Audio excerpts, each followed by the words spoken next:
పైన 130 రూపాయలు ఇన్సెంటివ్ ఇస్తా ఉండ్రి. అది 5 సంవత్సరంలో ఇంకా రాలేదు సార్. నెక్స్ట్ వచ్చేసి ఈ ప్రభుత్వం వచ్చిన తర్వాత మా యూనిట్లు ఏదైతే ఈ పట్టుగుళ్ళు తీసే దారంలో ఏ యూనిట్లు అయితే పనిచేస్తాయో ఆ యూనిట్లు మన ప్రభుత్వం ఉన్నప్పుడు కేటగిరీ 4 కింద నడుస్తా ఉన్నాయి సార్. ఇప్పుడు దాన్ని కేటగిరీ 3 కింద చేసేసినాం. అంటే 2,500 వచ్చే కరెంట్ బిల్లు ఇప్పుడు మాకు కనీసం అంటే 20,000 వస్తా ఉంది సార్. అట్లా అయిపోయింది. కేటగిరీ 3కి మార్చేస్తున్నారు. ఇన్సెంటివ్ కేటగిరీ 3కి మార్చేస్తున్నారు. నాకు ఖరీదు చేసే యూనిట్ల పైన దారం తీసి మేము అమ్మి మా జీవనోపాధి గడుపుకుంటున్నాం సార్.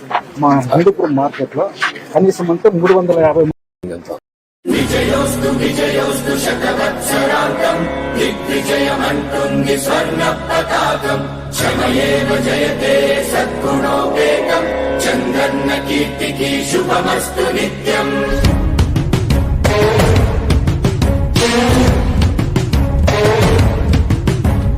విజయోస్తు విజయోస్తు శతవత్సరాంతం దిగ్విజయమంటుంది